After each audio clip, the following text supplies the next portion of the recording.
Olá, eu sou o Giovanni de Souza. Hoje são 16 de novembro de 2020, são 19 horas e 38 minutos. Lição 12 do dia 20 de dezembro de 2020. Quando Deus se revela ao homem. Texto áureo.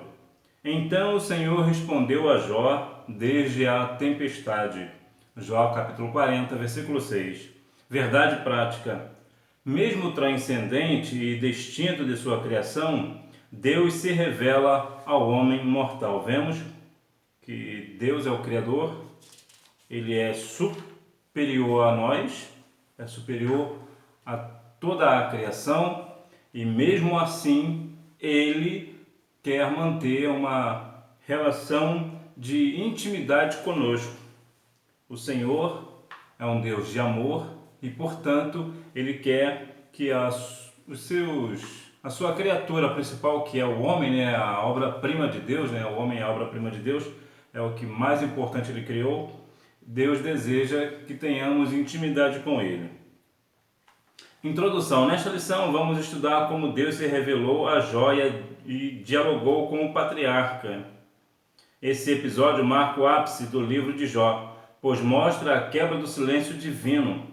Ao longo desse estudo veremos que as respostas de Deus não são precisas, segundo a objetividade que os humanos esperam.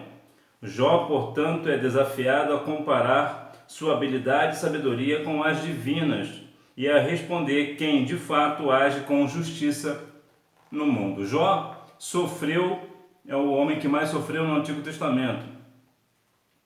E vemos que durante todo o seu sofrimento, Deus se manteve em silêncio. E o silêncio de Deus é a resposta mais difícil de compreender. Porque quando nós temos um propósito, pedimos algo para Deus, desejamos algo, fazer algo, consultamos a Deus e Ele diz sim, nós nos alegramos e continuamos. Entretanto, se Deus diz não, nós às vezes ficamos tristes, frustrados, mas nós deixamos para lá porque sabemos que não é a vontade de Deus. Mas quando Deus fica em silêncio, gera em nós uma dúvida. E isso é perigoso e nós não devemos ter dúvida no nosso coração. Apesar de sim, ser natural que nós venhamos ter dúvida, porque nós não sabemos, uma vez que Deus está em silêncio, nós não sabemos se nós devemos prosseguir ou parar, ou fazer outro projeto. Nós temos dúvida, nós não sabemos porque Deus não responde. Vemos que Jó passou um grande sofrimento e Deus não lhe respondia a palavra. A Bíblia vai falar, todo no livro de Jó, nós veremos nessa lição, que todos falaram, menos Deus. Falaram acerca de Deus, menos o próprio Deus se pronunciou. Jó era um homem reto e íntegro diante de Deus. Entretanto, vemos que Deus é superior e é Deus quem de fato age com justiça no mundo. Nós veremos nessa lição as questões em que Deus demonstra o seu grandioso poder. A revelação de um Deus pessoal, o Deus que tem voz. O Altíssimo havia falado nos 2 primeiros capítulos, mas essa fala era totalmente desconhecida por Jó e seus amigos ao longo do livro. Assim, até o capítulo 38, houve muitas falas sobre Deus. Jó falou, sua mulher e seus amigos falaram, todavia Deus mesmo não falou durante todo esse período. Ele estava o tempo todo presente, mas sem dizer nada a Jó. Até que quebrou o silêncio. Depois disto, o Senhor respondeu a Jó de um redemoinho. Vemos que muitas das vezes as pessoas consultam a deuses que não falam, que não possuem voz. Vemos aqui um Deus vivo, que fala ao homem, é um Deus que tem voz. E a Bíblia vai falar que Deus tem o seu caminho na tormenta, está lá em capítulo 1 e 3 de Naum. Entretanto, nós vemos também, como foi também com Elias, segundo Reis 2:11, que Deus tomou Elias num redemoinho, mas nós também vemos o mesmo Deus falando de uma forma suave com Elias. Em outras palavras, Deus fala ao homem da forma que ele quiser, da forma que ele bem entender. Então, nós precisamos compreender que o Deus nosso, o nosso Deus é um Deus que tem voz, e Ele fala conosco através de várias maneiras. Nós geralmente só falamos a Deus através de oração, ou às vezes através dos louvores, se é que o nosso louvor é de fato um louvor que engrandece a Deus. Entretanto, Deus tem várias formas de falar ao homem, mas de uma coisa você precisa ter certeza no seu coração: Deus é o Deus que tem voz, Deus é o Deus que fala. A poderosa manifestação de Deus não foi diferente com o patriarca Jó. Ele ouviu a voz que tanto ansiava por ouvir. O Altíssimo revelou-se pessoalmente. Jó estava diante de uma manifestação teofânica de Deus e este falava ali do meio de um redemoinho. O Senhor sempre irá se manifestar, assim como ele se manifestou com Moisés, o próprio Elias, como ele falou a Isaías. Então vemos que o Senhor, ele tem uma manifestação poderosa. O Senhor, ele se manifesta. Quando o povo foi tirado do Egito, o Senhor abriu o Mar Vermelho. Olha que tamanha manifestação do Senhor. O Senhor, ele sempre irá se manifestar de forma grandiosa, porque ele é grande, grande é o seu poderio. O Senhor, ele detém todas as coisas, detém o tempo, detém o universo, tudo está diante do poder extraordinário de Deus, o grandioso poder de Deus. Então, aqui, Deus falou diretamente a Jó de um redemoinho, ou seja, Deus falou face a face. Finalmente, depois de tanto tempo buscando uma resposta de Deus, e vemos aqui um Jó que não se desviou. Ele murmurou, é claro, reclamou da situação, mas ele não blasfemou contra Deus, que era a vontade de Satanás. E Deus finalmente, depois de uma longa jornada, finalmente respondeu a Jó de uma forma extraordinária, no meio de um redemoinho. Então vemos que Deus, ele tem as suas manifestações. Deus não se manifesta da mesma forma sempre. Deus é um Deus que ele tem multiformas de falar ao homem. Há relatos extraordinários. Então vemos que situações que muitas das vezes as pessoas querem colocar Deus num determinado tamanho, querem condicionar o poder de Deus a alguma coisa. Entretanto, nós precisamos compreender que ele, por ser Deus, ele faz o que ele bem quiser, da forma que ele quiser, para o propósito que ele quiser. Por quê? Porque o Senhor é todo poderoso, ele em tudo ele manda, tudo está debaixo da sua potente mão. O Deus que está presente. Expositores bíblicos destacam que Deus se revela como Jeová, o Deus do pacto. Entre os capítulos 3 e 37, aparecem várias referências a Deus como El Shaddai, o Deus Todo-Poderoso. Na teologia tradicional exposta pelos amigos de Jó, essa era uma forma fria e distante de se referir a Deus, um Deus que existe, mas que está longe dos homens. Dessa forma, El Shaddai era, no entendimento deles, o nome que identificava Deus como forte e poderoso, mas distante e indiferente. Essa visão tradicional de Deus acabou por exaltar sua soberania, mas diminuir sua compaixão e misericórdia. Deus é o El Shaddai, é o Deus Todo-Poderoso. Ele pode todas as coisas. Ele pode fazer o que ele quiser. Entretanto, aqui na questão de Jó, quando os amigos de Jó falaram a ele, falaram com Jó, falaram muito da grandeza de Deus, de que Deus, de fato, é um Deus todo-poderoso. Entretanto, não deixou para Jó uma mensagem de amor, de compaixão e de misericórdia.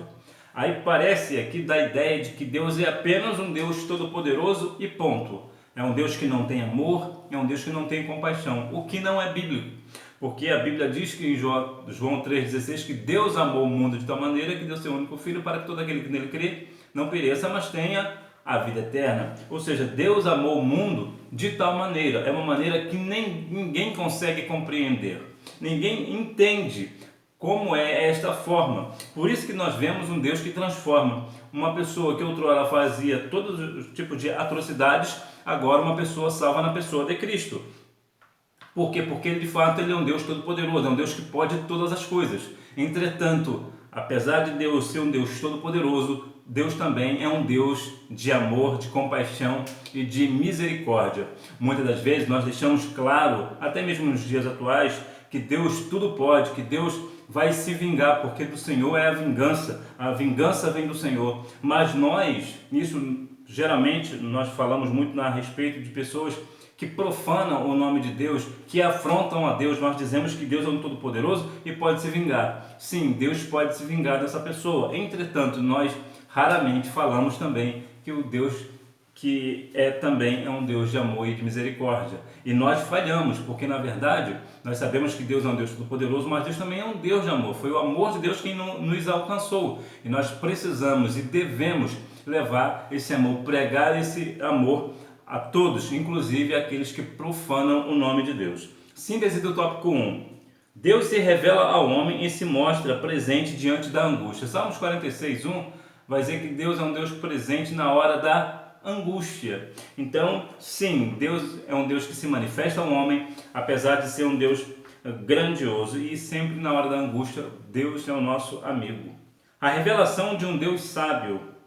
Na mecânica celeste, Deus convida Jó a contemplar o universo e vê-lo como funciona. Há uma mecânica celeste que rege os fenômenos naturais de forma que garanta a sua perfeita regência. O Criador desafia Jó a contemplar tudo isso e ver como seu funcionamento harmônico atende a um propósito superior.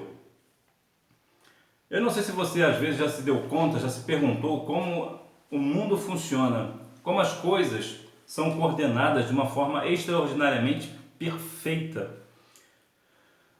Deus é quem mantém toda a mecânica celeste, as estrelas, os astros, tudo, os planetas, todo o sistema solar, tudo está debaixo da potente mão do Senhor. Os mares, rios, tudo, os reinos vegetais e animal, tudo é o Senhor quem domina. E há, na bem da verdade, uma mecânica extraordinária, algo extraordinário. Você vê muitas das vezes, por exemplo, quando você planta um pé de tomate e ele nasce, claro, e vai dar os seus tomates, quando aparecem as flores dos tomates, você pode não perceber, mas sempre existem alguns insetos por lá. E talvez você não saiba, mas é justamente aquele inseto que vai fazer o seu tomate brotar bonito. Olha a mecânica perfeita.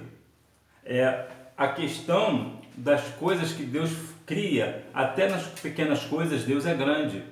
Deus criou, por exemplo, a baleia azul, que é um dos maiores seres viventes. Ela tem cerca de 30 metros, 35 metros varia de tamanho, mas está entre 30 e 35 metros.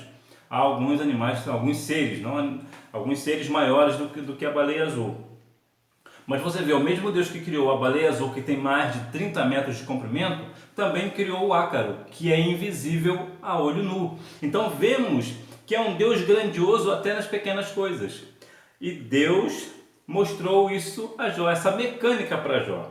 Na dinâmica da vida, está claro que há uma providência divina que preserva as coisas criadas, pois todos esses animais foram projetados por um design inteligente, com suas peculiaridades, modo de ser e de viver. Se Jó não sabia como explicar como eles viviam e se comportavam, o que o levava a pensar que poderia discutir com Deus de igual para igual? Era a hora, portanto, de reconhecer o seu lugar e se humilhar diante da majestade divina. A questão também aqui da mecânica celeste, me veio aqui a lembrança de Josué. Deus fez o Sol parar. Os cientistas acreditam que não foi somente o Sol que parou, foi todo o sistema solar que parou para que Josué fosse ter vitória. Por quê? Porque Josué precisava de um tempo e Deus segurou o tempo. Como é que ele fez? Ele parou o Sol num determinado lugar. Isso só prova, mais uma vez, que de fato a mecânica celeste está debaixo do poderio de Deus. Se Deus quiser parar o Sol, ele para, e parou o Sol para Josué.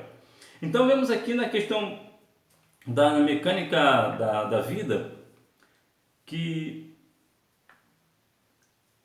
agora Jó precisa reconhecer que de fato Deus é o dono da vida.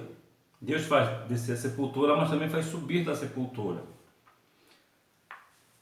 Entretanto, Jó não consegue explicar as questões, o comportamento, como os seres vivos, como eles vivem, como se dá a vida, como se dá as questões da vida de um animal, por exemplo, de um inseto. Jó não sabe responder. Por que Jó não sabe responder? Porque a soberania de Deus, a mecânica de Deus é muito superior, o poder de Deus é muito superior. Deus faria milhões de perguntas a um homem e o homem não saberia responder nenhuma delas. Então Deus aqui deixa claro para Jó que é Deus quem detém o tempo, é Deus quem rege o mundo, é Deus quem cria os animais, é Deus quem cuida dos animais, é Deus quem está em todo o poderio, é Deus que rege a terra, os céus, os mares, tudo está debaixo da potente mão do nosso Senhor. Então vemos aqui que agora sim Jó precisa se humilhar e reconhecer que Deus é o Criador. E aqui uma questão também, não é só uma questão de reconhecer a Deus como Criador, mas dar honra a Ele por ser o Criador, na necessidade de se conhecer melhor a Deus. A revelação de Deus sobre a mecânica celeste da vida não foi uma censura à integridade e sinceridade do patriarca. Jó, de fato, precisava reconhecer as questões do Deus Criador. Entretanto, a questão da revelação de Deus sobre as coisas da vida, sobre o que Deus de fato está regendo o mundo, isso não diminui a sinceridade do patriarca, não diminui a retidão do patriarca. Deus estava apenas mostrando para Jó que Deus está dominando tudo, inclusive a vida de Jó está debaixo da potente mão do Senhor. Então vemos que nós precisamos a cada dia mais conhecer melhor a Deus, porque nós falamos muito de Deus, mencionamos o nome de Deus, mas o que nós sabemos sobre Deus? O que de fato, a fundo, nós sabemos sobre o nosso Criador? Que de fato nós sabemos, compreendemos e honramos a Deus por isso? Nós devemos a cada dia mais buscar ao Senhor enquanto se pode achar, invocá-lo enquanto Ele está perto e prosseguir em conhecer ao Senhor. Nós precisamos a cada dia mais conhecer a Deus e fazer valer todo o seu poderio, dar glórias a Deus por essas questões, por Ele nos dar a vida. Síntese do tópico 2. Deus se revela como sábio na mecânica celeste e na mecânica da vida. A revelação de um Deus poderoso e justo, o Behemoth e o Leviatã. Assim, o Behemoth e o Leviatã representam o ápice da força tanto natural como sobrenatural. Assim como é o inexplicável e maravilhoso mundo criado por Deus, mesmo poderosos, Behemoth e Leviatã estavam debaixo da mão de Deus. O Leviatã é tido muito como o monstro marinho. Não se dá muita certeza do que se pode falar sobre o Leviatã. Há até umas questões que as pessoas falam sobre Jó 42, 22, que fala que na presença dele até alegria salta de alegria, até tristeza salta de alegria, e as pessoas dizem muito que falam, né, que na presença de Deus até alegria, até tristeza salta de alegria, mas não é na verdade isso, né? Jó 41, 22 fala sobre o Leviatã. A Bíblia também fala em Isaías 27, 1 alguma coisa sobre o Leviatã. Aqui o resumo é, mesmo o Leviatã sendo um monstro marinho, ou um grande crocodilo, como muitas pessoas dizem, ou outros, independente do poder assustador que havia no Leviatã, mesmo o Leviatã era dominado por Deus. O que Deus estava falando? Estava mostrando para Jó. Não há nenhum ser, por mais poderoso que pareça, por mais que tenha força, que eu não possa dominar. Tudo está debaixo do meu poderio. Então nós compreendemos que Deus, Ele é justo. Deus é poderoso. Então nós compreendemos e vivemos que independente daquilo que está acontecendo na nossa vida, Deus está no comando, Deus está no controle. Por mais que aparenta as coisas estar perdidas no nosso redor, o Senhor, Ele é justo, Ele agirá com justiça com você. Ele também é um Deus poderoso e não há nada que possa detê-lo. Justiça e graça Ele não era capaz de domar sequer duas criaturas criadas por Deus, logo, jamais poderia ser igual ou mais justo que o próprio Criador, nem muito menos auto-justificar-se diante dele. Só a graça de Deus poderia justificá-lo. Ele dependeria somente da graça divina. Não há nada que possa justificar o ser humano diante de Deus, senão a sua maravilhosa graça. Quantas vezes nós queremos nos justificar diante de Deus?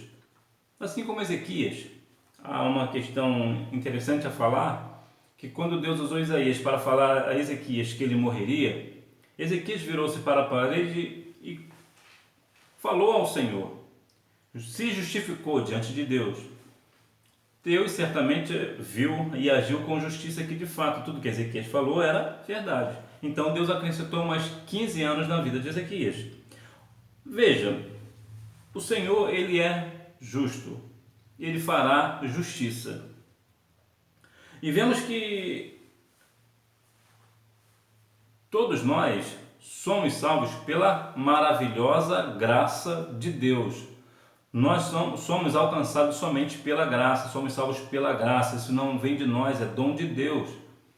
Então vemos que Jó não conseguia nem mesmo dominar duas criaturas que Deus criou. Então, Jó não tinha como discutir nada com Deus. Aqui é um sentido diferente de Ezequias. Aqui Deus estava fazendo uma provação com Jó. Deus permitiu a provação de Jó. Certamente, se fosse numa outra questão, num outro quadro, Deus certamente daria parecer favorável a Jó, não que aquele não tenha dado, mas aqui Deus repreendeu a Jó. Em outras palavras, Deus estava falando para Jó, vai devagar, porque sou eu quem mando, a sua vida está debaixo do meu poderio, se eu quiser matar você agora, eu mato. Eu sou o dono da vida, eu tenho a mecânica na minha mão, eu sou o Deus Todo-Poderoso, mas também sou um Deus de amor e de misericórdia. Então vemos que aqui Deus age com justiça, com Jó, mas também há o ato de amor. Por quê? Porque Jó não será ou não foi reprovado por Deus. O que Jó falou, o que Jó disse diante de Deus, não tirou a integridade do patriarca. Então vemos que apesar de Jó não conseguir domar nem mesmo dois animais criados por Deus, o que prova que de fato Deus é maior, e isso aqui nós precisamos deixar claro, que não há ninguém maior do que Deus, tudo está debaixo da potente mão do Senhor. Aqui ficou claro que Jó, apesar de ser reto e íntegro diante de Deus, ainda assim é servo. Síntese do tópico 3, ou seja, é menor. O Behemoth e o Leviatã revelam um Deus poderoso e justo. Conclusão. Neste estudo mostramos como Deus se revelou a Jó de uma forma maravilhosa. O que Jó tanto desejava finalmente aconteceu, o encontro com Deus. Este se revelou a Jó não para recriminá-lo, mas para revelar-lhe o quão imperfeito ele era e o quanto conhecia pouco acerca da majestade divina. O Criador mostrou a Jó que, apesar de seu silêncio, ele sempre esteve presente e no controle de todos os acontecimentos, cabendo, portanto, ao homem louvá-lo em toda e qualquer situação. Apesar de Deus estar muitas das vezes em silêncio na nossa vida, nós precisamos compreender que sim, Deus está presente. Deus é um Deus presente. Deus está conosco. Salmos 46, 1. Deus é o nosso refúgio e fortaleza, socorro bem presente na hora da angústia. É bem verdade que, às vezes, o desespero nos faz perder as esperanças. Entretanto, há quem diga, o poeta já dizia, né, que a esperança seria o maior dos sentimentos humanos se não houvesse o desespero. Então não se desespere, há uma esperança. O Senhor é a nossa esperança. O Senhor é mais do que a esperança, o Senhor é a nossa certeza. O Senhor está conosco, o Senhor está no nosso meio e nós não seremos abalados. Entretanto, nós precisamos compreender que quando Ele está em silêncio, Ele está ali presente. Muitas das vezes, quando você está numa aula, por exemplo, e é aplicada uma prova, na prova o professor está sempre em silêncio. Ele não fala, ele deixa você na prova, muitas das vezes, sozinho. Não fala nada, ele está ali presente, mas ele não te auxilia em nada. Ele deixa você ir sozinho. Agora que você está na prova, compreenda o que Deus quer é que você passe nessa prova. O Deus está fazendo você passar nessa prova para você ser aprovado. Não é que Deus abandonou você, não é porque Deus desistiu de você, não é porque você não é uma pessoa reta diante de Deus. Não é que Deus tenha se esquecido de você, ou Deus queira se vingar de você. O que Deus quer é apenas que você seja aprovado. Creia nele, que ele está presente, que Deus é um Deus presente, que é um Deus que está ali, estendendo as mãos para você, mas que, e muitas das vezes na nossa vida, nós precisaremos saber, reconhecer que ele está presente, mas que nós precisamos tomar as atitudes. Somos nós que precisamos ter fé nele, independente se o vento está vindo, balançando um barco, e nós vamos caminhar pelas águas ao encontro de Cristo. Por quê? Porque sabemos que é Ele. Não fazemos como Pedro, que Pedro ele titubeou, ele duvidou no seu coração, teve um momento de dúvida. Mas enquanto ele não estava com dúvida, ele estava andando sobre as águas. Mas um momento ele parou e reconheceu o perigo do mar. Por quê? Porque ele conhecia bem o mar. E quantas das vezes nós achamos que Deus não vai nos livrar porque nós conhecemos bem o ambiente, nós reconhecemos, sabemos do problema. Então, por nós sabermos como é o problema, nós acabamos de deixar as situações dessa vida nos deixar levar, e nós desviamos o nosso olhar do Cristo, nós desviamos a nossa fé do Senhor. Mas enquanto nós estivermos com a nossa fé firmada em Cristo, como o próprio Jó falou em Jó 19:25, eu sei que o meu Redentor vive. Enquanto nós estivermos olhando para o alvo, Filipenses 3:15, nós compreenderemos que Deus está sempre presente, apesar que muitas das vezes o Senhor está presente, mas ele não se manifesta. Há momentos que Deus não vai se manifestar, e não é porque você está em pecado, é simplesmente porque Deus está te provando. É algumas situações, as situações da vida, principalmente para você que é obreiro. Você vai passar algumas situações sozinho, vai passar o deserto sozinho, o Senhor estará lá. Certamente o Senhor vai passar com você, mas às vezes Ele vai deixar você em silêncio. E nesse silêncio, a única coisa que você tem que fazer é não deixar a dúvida entrar no seu coração. Você precisa estar, ainda que tu está questionando a Deus, está perguntando a Deus, quer fazer a obra do Senhor, está fazendo a obra do Senhor e Deus está em silêncio, continue crendo, porque a algum momento Deus vai se revelar a você de uma forma extraordinária, de uma forma maravilhosa, que você vai compreender que de fato Deus está contigo. Que Deus em Cristo continue abençoando a sua vida, que você tenha uma boa aula e não deixe de ir à escola bíblica dominical, até porque quem faz a escola é o aluno. Tchau!